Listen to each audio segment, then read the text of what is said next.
नमस्कार साथियों, मैं आपका भाई संदीप आपके अपने channel BPSC TRE educator with Sandeep पर आप सभी का स्वागत करता हूं। साथियों, जैसा कि आप लोग जानते हैं कि इस चैनल के माध्यम से आपको जो है बीपीएससी टीआरई परीक्षा की निःशुल्क तैयारी कराई जा रही है और इस क्रम में आपको इतिहास विषय से संबंधित प्रश्नों की सीरीज कराई जा रही है, जिसका ये तीसरा पार्ट है। इससे पहले 2 पार्ट अपलोड किए जा चुके हैं, जिस पे आपका लोगों का रिस्पांस काफ़ी अच्छा रहा है। तो साथियों, हम लोग देर ना करते हुए आगे बढ़ते हैं। साथ में मैं आपसे एक विनम्र निवेदन करना चाहता हूं कि आप अपने दोस्तों से, जो भी आपके साथी लोग हैं जो बीपीएससी टी परीक्षा की तैयारी करा रहे हैं या फिर जो स्टेट पीसीएस वगैरह की तैयारी कर रहे हैं, आप उनको यह चैनल रिकमेंड कर सकते हैं।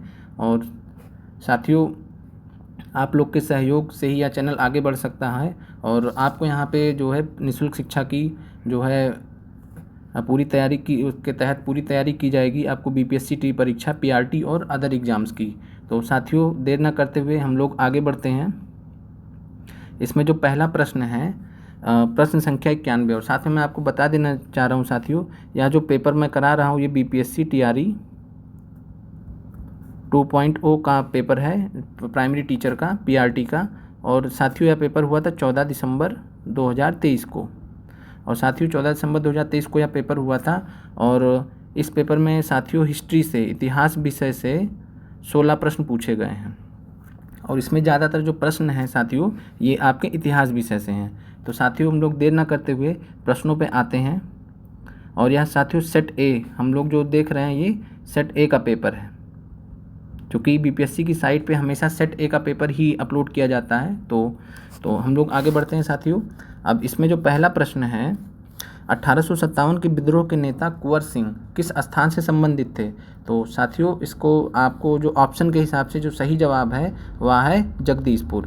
तो साथियों, आपको जो है इस प्रश्न में ध्यान रखना है कि 1857 में जो कुंवर सिंह थे, जो कि महान क्रांतिकारी, बिहार के सबसे महान क्रांतिकारी माने जाते हैं, इन्होंने जगदीशपुर नामक स्थान से संबंधित थे। साथ में आपको यह भी ध्यान रखना साथियों, कुंवर सिंह ने बिहार में 1857 की क्रांति को नेतृत्व प्रदान किया था। इन्होंने कहाँ कहाँ पर नेतृत्व प्रदान किया था? तो आरा में, जगदीशपुर में, दानापुर में और साथ में इसके अलावा पटना में। इन 4 जगहों पे जो है कुंवर सिंह ने 1857 का विद्रोह का नेतृत्व किया था। तो साथियों, अब अगले प्रश्न पे बढ़ते हैं। प्रश्न संख्या 92, ईस्वी सन 1876 में इंडियन एसोसिएशन की स्थापना किसने की थी? तो साथियों, इंडियन एसोसिएशन बहुत ही इंपॉर्टेंट ऑर्गेनाइजेशन है। 1876 में इसकी स्थापना की गई थी और इसकी स्थापना की गई थी सुरेंद्रनाथ बनर्जी के द्वारा। तो आपको ध्यान रखना, बहुत ही अच्छा प्रश्न है ये। इसके अलावा शिशिर कुमार घोष के बारे में आपको ध्यान रखना साथियों, इन्होंने इंडियन लीग की स्थापना की थी। इंडियन लीग नामक संस्था की स्थापना की थी 1875 में। बहुत ही महत्वपूर्ण है। और ये वही शिशिर घोष है साथियों जिन्होंने अमृत बाजार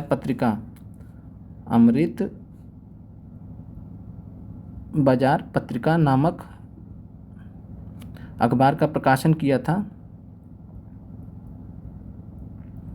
और साथियों, इसके अलावा WC बनर्जी, ब्रह्मोस चंद्र बनर्जी को आप जानते हैं कि ये कांग्रेस के प्रथम अध्यक्ष थे। प्रथम अधिवेशन के अध्यक्ष थे ये, प्रथम अध्यक्ष। तो साथियों, आगे बढ़ते हैं। और साथियों, इसमें आपको यह भी ध्यान रखना है कि सुरेंद्रनाथ बनर्जी के बारे में एक फैक्ट ये भी है कि ये जो है इंडियन सिविल सर्विसेज को जो है क्वालिफाई करने वाले दूसरे भारतीय थे। तो पहले भारतीय कौन थे? तो आप लोग कमेंट के माध्यम से ज़रूर बताइएगा कि पहले भारतीय कौन थे जिन्होंने इंडियन सिविल सर्विसेज को क्वालिफाई किया था। और दूसरे कौन थे? तो सुरेंद्रनाथ बनर्जी थे। और इनको जो है इन्होंने जो एरर कर दिया था, गलती कर दी थी अपने जॉब के समय, जिसकी वजह से इनको जो है नौकरी से निष्कासित कर दिया गया था। तो साथियों, फिर उसके बाद इन्होंने जो है 1876 में इंडियन एसोसिएशन की स्थापना की। और उसके बाद फिर ये कांग्रेस से भी जुड़े और कांग्रेस के जो लिबरल जो नेता हैं, नरेंद्र दल के नेता हैं, उनमें से ये प्रमुख नेता माने जाते हैं। तो साथियों, हम लोग आगे बढ़ते हैं अगले प्रश्न पे। 93, विदेश में भारतीय राष्ट्रीय ध्वज प्रथम बार किसने फहराया? तो साथियों, ध्यान रखना, आपका जो सही आंसर है वह है मैडम भीकाजी कामा। और मैडम भीकाजी कामा को मदर ऑफ इंडियन रिवोल्यूशन बोला जाता है, मदर ऑफ इंडियन रिवोल्यूशन। भारतीय क्रांति की माँ, ठीक है, हम तो माता, ठीक है, Indian revolution, mother of Indian revolution. Madam Bhikaji Cama को मदर ऑफ इंडियन रिवोल्यूशन कहा जाता है और इन्होंने पहली बार विदेश में भारतीय राष्ट्रीय ध्वज जो है इन्होंने फहराया था। और साथ ही इन्होंने कब फहराया था, तो आपको ध्यान रखना 1908 में।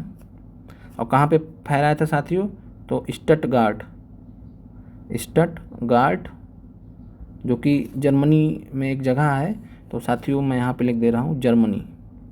तो जर्मनी जो देश है वहाँ पे स्टटगार्ट नाम की एक जगह है, वहाँ पे 1908 में मैडम भीकाजी कामा ने भारतीय राष्ट्रीय ध्वज को पहली बार फहराया था। इस वजह से इनका नाम जो है काफ़ी सम्मान के साथ में लिया जाता है। और साथ में इन्होंने विदेश में रह के जो है भारत की आज़ादी के लिए लड़ाई लड़ी थी, तो इसलिए भी ये बहुत महत्वपूर्ण है। साथ में इन्होंने जो है जो महान दादा भाई नौरोजी हैं, जिनको grand old man of India भी बोला जाता है, उनके अंडर में इन्होंने एज ए पर्सनल सेक्रेटरी काम भी किया था। तो साथियों अब अगले प्रश्न पे बढ़ते हैं। प्रश्न संख्या 94, अबुल कलाम आज़ाद के द्वारा किस पत्रिका को संपादित किया गया था। तो साथियों इसका जो सही जवाब है वह है अल हिलाल। तो अबुल कलाम आज़ाद ने जो है अल हिलाल नामक पत्रिका का संपादन किया था। इसके अलावा साथियों आपको ध्यान रखना है जमींदार जो पत्रिका है उसको किसने संपादित किया था, तो मौलाना जफ़र अली खान, मौलाना जफ़र अली खान। और साथियों उसके अलावा आपको कॉमरेड के बारे में ध्यान रखना कि कॉमरेड जो है अखबार जो है ये भी काफ़ी इम्पोर्टेंट है। और इसको जो है इसके जो संस्थापक थे या इसको जो संपादित करते थे वो थे मौलाना मोहम्मद अली, जो कि अली बंधुओं में से एक हैं। और तो साथियों ध्यान रखना है, तो ये तीनों प्रश्न तीनों पत्रिकाएं बहुत इंपॉर्टेंट हैं आपके लिए। आगे बढ़ते हैं। प्रश्न संख्या 95, महात्मा गांधी एंड बिहार सम रेमिनेंसेस के लेखक कौन है। तो साथियों ये बीपीएससी ट्री 1 में भी प्रश्न पूछा गया था, दोबारा से पूछा गया है। तो जिन्होंने पहला वीडियो देखा है बिहार प्रीवियस ईयर क्वेश्चन का, तो उनको ये जवाब पता भी है। तो सही जवाब क्या है यहाँ पे, डॉक्टर राजेंद्र प्रसाद। साथियों आगे बढ़ते हैं। प्रश्न संख्या 96, ऑल इंडिया किसान सभा के पहले अधिवेशन के कौन अध्यक्ष थे। तो साथियों आप लोग कई लोग इसको जानते भी होंगे। ऑल इंडिया किसान सभा जो इसका हुआ था, तो साथियों को ध्यान रखना 11 अप्रैल 1936, आपको डेट ध्यान रखना 11 अप्रैल 1936 को लखनऊ में ये आयोजित किया गया था। तो कहाँ आयोजित किया गया था, लखनऊ, ये भी आपको ध्यान रखना बहुत इंपॉर्टेंट है। और इसके पहले अधिवेशन के अध्यक्ष कौन थे, तो सहजानंद सरस्वती जी थे, जो कि बिहार के राष्ट्रीय आंदोलन में बहुत ही महत्वपूर्ण भूमिका निभा रहे थे उस समय। और सहजानंद सरस्वती से रिलेटेड जो है एक संस्था और भी हम लोग इससे पिछले वाले प्रीवियस ईयर क्वेश्चन में डिस्कस कर चुके हैं, तो आप लोग कमेंट के माध्यम से बता सकते हैं। साथियों इसके अलावा ऑल इंडिया किसान सभा के जो जनरल सेक्रेटरी थे NG रंगा, ये भी आपको ध्यान रखना है। प्रश्न पूछा जा सकता है कि ऑल इंडिया किसान सभा के जनरल सेक्रेटरी कौन थे, तो NG रंगा जी थे। तो साथियों आगे बढ़ते हैं। और साथियों आप लोग जैसा कि देख पा रहे हैं कि आपको जो है सिर्फ क्वेश्चन का आंसर ही नहीं बताया जा रहा है, साथ में आपको तैयार किया जा रहा है कि इससे रिलेटेड कैसा भी मतलब संबंधित कैसे भी प्रश्न आ जाए तो वो आपका गलत ना हो। तो साथियों आप लोग इस चीज़ को समझें और इस चैनल को जो है ज़्यादा से ज़्यादा लोगों तक शेयर और सब्सक्राइब करें। तो साथियों अगले प्रश्न पे बढ़ते हैं। प्रश्न संख्या 97, तो 97 है पटना महिला महाविद्यालय कब स्थापित हुआ। तो साथियों पटना महिला महाविद्यालय, ये ध्यान रखना है, ये महिलाओं के लिए था। तो ये जो है 1940 में इसकी स्थापना 1940 में इसकी स्थापना हुई थी।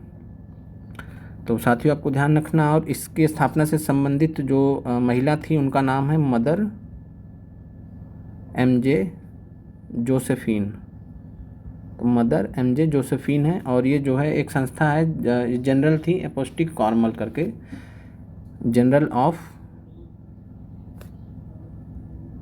एपोस्टोलिक कार्मेल, एक ये क्रिश्चियन कह सकते हैं कि क्रिश्चियन एक संस्था थी, उसी की जनरल थी।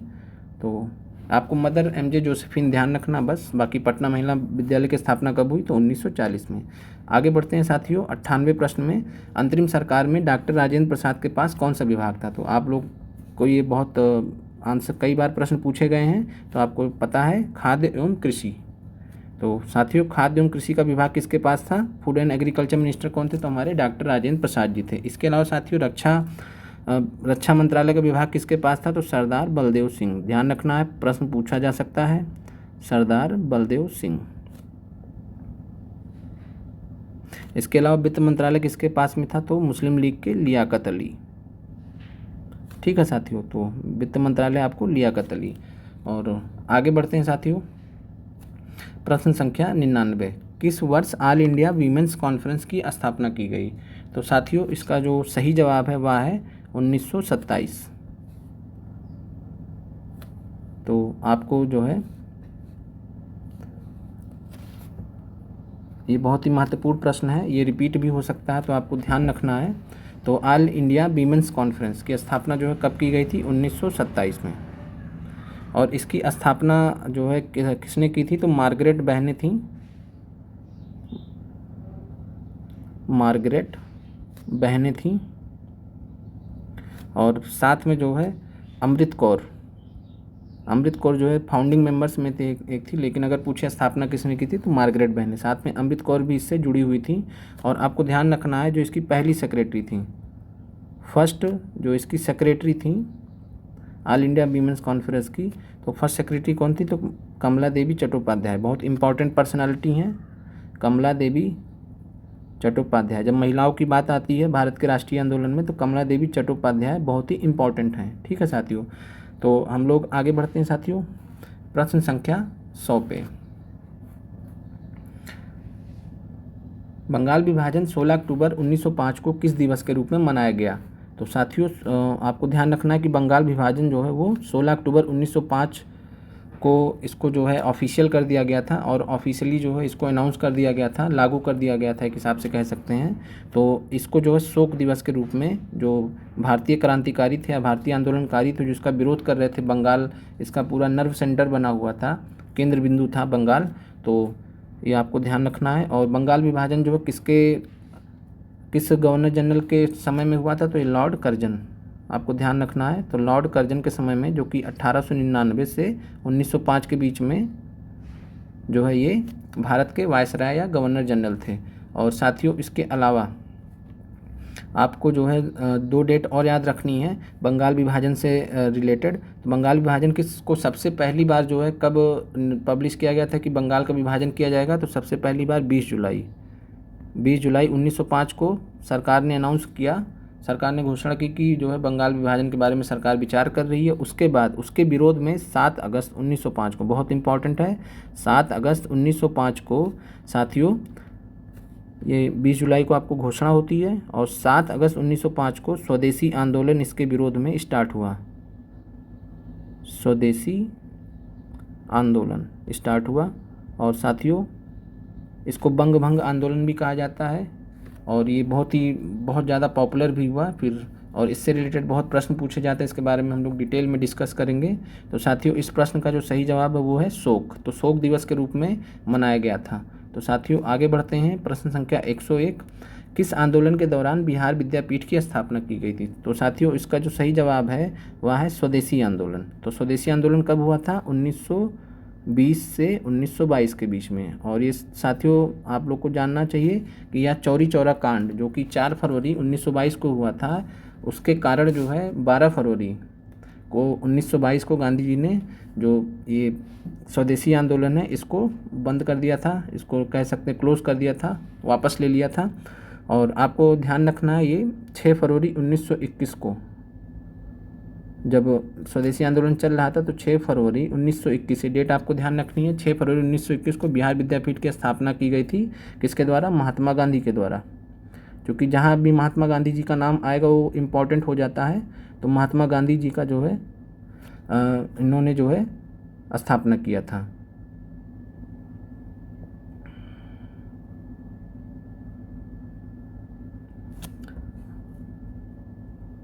तो साथियों इसमें आपको यह ध्यान रखना, तो आंसर इसका हो जाएगा स्वदेशी आंदोलन।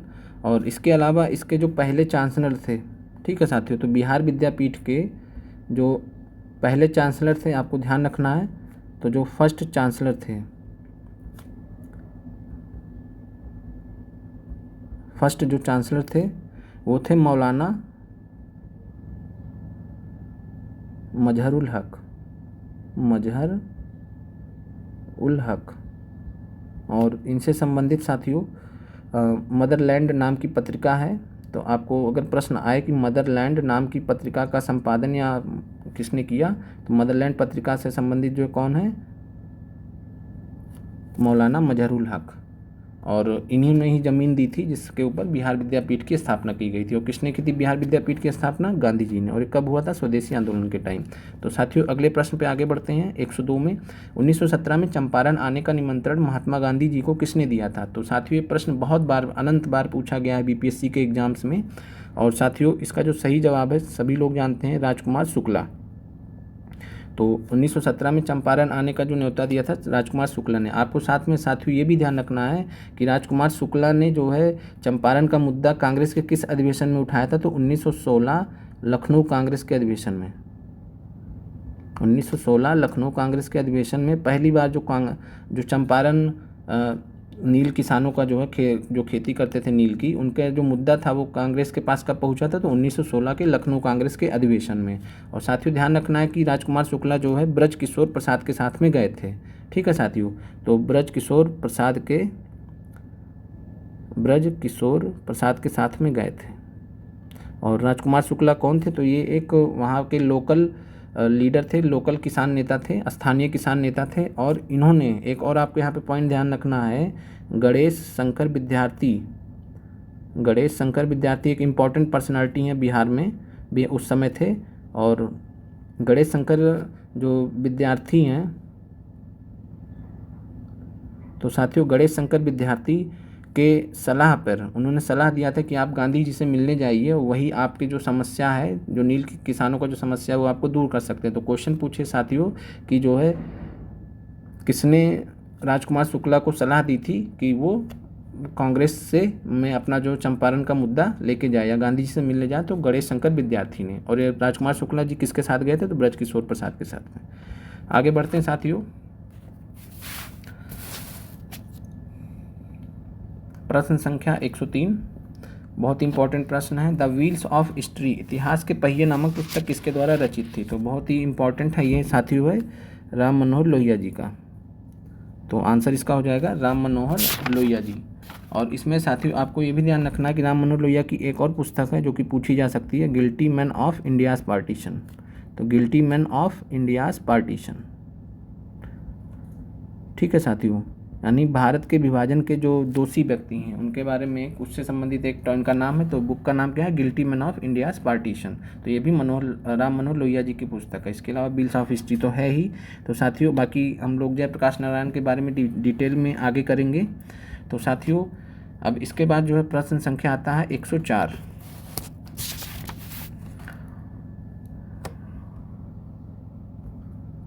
और साथियों इसमें जो प्रश्न संख्या 104 है, निम्नलिखित में से भारत की स्वतंत्रता के प्रति मुस्लिम लीग के दृष्टिकोण के बारे में कौन सा सही है? तो मुस्लिम लीग के बारे में आप लोग जानते ही हैं। और इसमें आपको ध्यान रखना है कि मुस्लिम लीग की जो स्थापना हुई थी ये 1906 में हुई थी। ठीक है साथियों, और फिर ये आगे चल कर जो है उसने जो है अलग पाकिस्तान का नारा दिया और फिर अंततः जो है भारत का विभाजन भी हुआ। तो हमें जो है ये देखना है कि इसके बारे में कौन सा कथन सही है। तो इसने क्रिप्स मिशन यानी मुस्लिम लीग ने क्रिप्स मिशन 1942 प्रस्ताव का इस आधार पर अस्वीकार कर दिया कि उनकी पाकिस्तान की मांग को स्वीकार नहीं किया गया था। तो साथियों ये विकल्प सही है। इसने बेबल योजनाएं 1945 को अस्वीकृत किया क्योंकि उनकी स्वतंत्र पाकिस्तान की मांग को कमज़ोर कर सकती थी। तो साथियों ये भी सही है। इसने कैबिनेट मिशन प्रस्ताव को अस्वीकार किया, 1946 में सीधी कार्रवाई का सहारा लिया। तो साथियों ये भी आपका सही है। और तो आपका जो आंसर हो जाएगा साथियों वह हो जाएगा उपयुक्त में से एक से अधिक। और आपको ध्यान रखना जो सीधी कार्रवाई है या प्रत्यक्ष कार्रवाई दिवस कब मनाया गया था, ये प्रश्न पूछा जा सकता है। तो साथियों प्रत्यक्ष कार्यवाही दिवस साथियों कब मनाया गया था? 16 अगस्त 1946। किसके द्वारा मनाया गया? मुस्लिम लीग के द्वारा। ठीक है, कि डायरेक्ट एक्शन डे, यानी अब उनको डायरेक्टली पाकिस्तान चाहिए, कोई उसमें उनको मतलब वो ना है, तो इसलिए उन्होंने एक कह सकते हैं कि प्रत्यक्ष कार्रवाई दिवस एक मार्च वगैरह निकाला आंदोलन किया मुस्लिम लीग ने 16 अगस्त 1946 को। तो साथियों अगले प्रश्न पे हम लोग बढ़ते हैं। 2 प्रश्न और आपके बच रहे हैं। तो साथियों प्रश्न संख्या है 115। तो प्रश्न संख्या 115 हम लोग देखते हैं, दीनदयाल उपाध्याय के बारे में है और दीनदयाल उपाध्याय के से संबंधित प्रश्न बीपीएससी टीआरई में पूछे जा रहे हैं और ये बिहार से रिलेटेड जो है कह सकते हैं कि मतलब बिहार के भारत के जो है ये महान व्यक्तियों में से एक माने जाते हैं। और साथियों ये जो प्रसिद्ध हैं ये एकात्म मानववाद के लिए प्रसिद्ध हैं और इसी नाम से एकात्म मानववाद के नाम से इनकी पुस्तक भी है। तो अगर पूछे कि जो पुस्तक है एकात्म मानववाद किसकी है, तो दीनदयाल उपाध्याय जी ने लिखी है और एकात्म मानववाद के लिए प्रसिद्ध भी हैं, उसका कॉन्सेप्ट भी इन्होंने दिया है, अवधारणा भी दी है। तो साथियों आगे बढ़ते हैं 116 प्रश्न जो कि इस प्रश्न पत्र का आखिरी प्रश्न है और इसमें है खुदाई खिदमतगार आंदोलन का नेतृत्व किसने किया। तो बहुत ही इम्पोर्टेंट प्रश्न है साथियों, इसका जो आंसर होगा खान अब्दुल गफ्फार खान। तो साथियों खुदाई खिदमतगार जो आंदोलन है आप लोग को ध्यान रखना है कि यह जो है 1929 में ये जो है इसकी स्थापना या आंदोलन को कब स्टार्ट किया था खान अब्दुल गफ्फार खान ने 1929 में। उसके बाद जब गांधी जी ने नमक सत्याग्रह जिसको सविनय अवज्ञा आंदोलन भी बोला जाता है जब 1930 में स्टार्ट किया तो उस समय खान अब्दुल गफ्फार खान जो सीमांत क्षेत्र है पंजाब का वहाँ पे जो है ये एक्टिव थे और इनको जो है खुदाई खिदमतगार जिसको जो है साथियों लाल कुर्ती के नाम से जाना जाता है। तो लाल कुर्ती या खुदाई खिदमतगार जो रिलेटेड थे ये कौन थे, खान अब्दुल गफ्फार खान। और इनको साथियों खान अब्दुल गफ्फार खान के कई नाम हैं जैसे कि सीमांत या सरहदी गांधी। सरहद यानी सीमांत एक ही शब्द है, तो सीमांत या सरहदी गांधी किसको बोला जाता है, खान अब्दुल गफ्फार खान को। इसके अलावा इनको बाचा खान या साथियों इनको जो है बादशाह खान। तो ये सब इनके उपनाम थे, बहुत ही पॉपुलर थे और बहुत ही कह सकते हैं कि बहुत ही पॉपुलर जो नेता हुए भारत की आज़ादी की लड़ाई के वक्त उनमें से एक ये थे। और इनको जो है इनकी जो विचारधारा थी वो गांधी जी से काफ़ी मिलती जुलती थी, इसलिए इनको जो है सीमांत गांधी बोला गया। और ये कहाँ पे एक्टिव थे, नॉर्थ वेस्ट फ्रंटियर प्रोविंस जो पंजाब वाला पार्ट था जो कि अब पाकिस्तान में चला गया है। तो साथियों आपको ध्यान रखना कि नॉर्थ वेस्ट फ्रंटियर प्रोविंस में खान अब्दुल गफ्फार खान जी एक्टिव थे और इन्होंने खुदाई खिदमतगार आंदोलन का नेतृत्व किया था। 1929 में ये स्टार्ट हुआ था और 1930 में जो है सविनय अवज्ञा आंदोलन के समय में इन्होंने योगदान दिया था अपने इस आंदोलन की मदद से। अपना जो इनका ऑर्गेनाइजेशन था उसका क्या नाम था साथियों, लाल कुर्ती, रेड शर्ट। तो आपको ध्यान रखना। तो साथियों आज का जो प्रश्न पत्र है इसमें 16 क्वेश्चन आपको इतिहास से कराए गए हैं। उम्मीद करता हूं कि आपको ये सारे प्रश्न बहुत अच्छे से समझ में आए होंगे। और साथियों ये महत्वपूर्ण जो विश्लेषण आपको इस चैनल के माध्यम से कराया जा रहा है आप इसको जो है जितना भी संभव हो सके आप अन्य अभ्यर्थियों तक जरूर पहुँचाएँ। और साथियों इसके बाद फिर जो है इस इतिहास सीरीज़ का प्राइमरी टीचर का जितना भी पेपर हुआ है उसका आखिरी पार्ट आएगा। तो साथियों तब तक के लिए बने रहें, पढ़ते रहें और धन्यवाद साथियों।